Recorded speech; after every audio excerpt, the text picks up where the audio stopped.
যারা আয়নাঘর আড়াল করার চেষ্টা করেছে তাদের কাউকে ছাড় দেয়া হবে না, এমন হুঁশিয়ারি দিয়েছেন আন্তর্জাতিক অপরাধ ট্রাইব্যুনালের চিফ প্রসিকিউটর আমিরুল ইসলাম।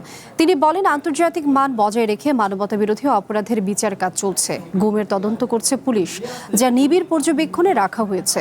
ট্রাইব্যুনালের 3 বিচারপতিকে নিয়ে রাজধানীর উত্তরায় র্যাব 1-এর TFI সেল পরিদর্শন শেষে দুপুরে এসব কথা জানান চিফ প্রসিকিউটর।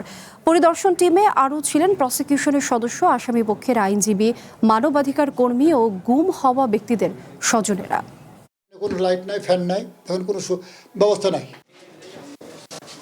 জানালাবিহীন কংক্রিটের দেয়ালে আবদ্ধ অন্ধকারাচ্ছন্ন ছোট ছোট এই কক্ষগুলি যেন বাইরের পৃথিবী থেকে সম্পূর্ণ বিচ্ছিন্ন।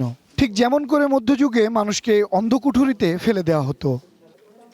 র্যাব হেডকোয়ার্টারের এই বন্দিশালা, যেটি আয়নাঘর নামে পরিচিত, এখানের এই ছোট ছোট সেলে বিচার বহির্ভূতভাবে বন্দীদেরকে আটক করে রাখা হতো, চালানো হতো অকথ্য নির্যাতন।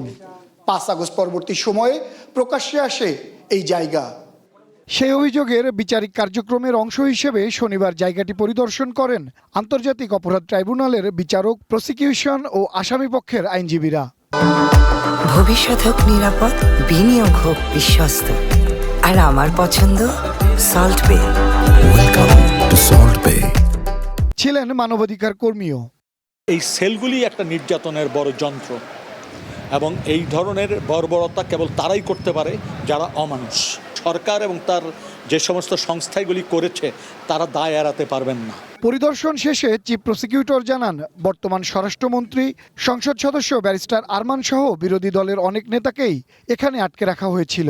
বলেন, আন্তর্জাতিক মান বজায় রেখে স্বচ্ছ বিচার নিশ্চিত করতেই এই পরিদর্শন। গুমের ঘটনায় দায়ীদের কাউকে ছাড় দেওয়া হবে না বলেও হুঁশিয়ারি দেন তিনি।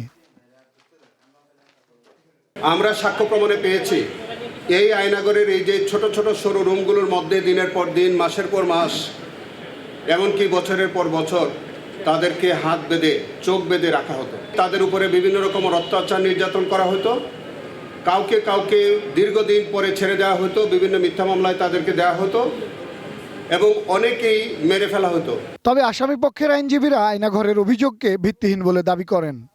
TFI বলতে নির্দিষ্ট কোনো জায়গা নাই, it can be anywhere throughout the entire country. এটাও আমার কথা।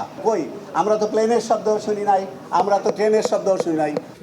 বিচার প্রক্রিয়ার অংশ হিসেবে ঢাকা ক্যান্টনমেন্টে DGFI এর কার্যালয়েও পরিদর্শন করবেন আন্তর্জাতিক অপরাধ ট্রাইব্যুনালের বিচারক ও প্রসিকিউশন টিম।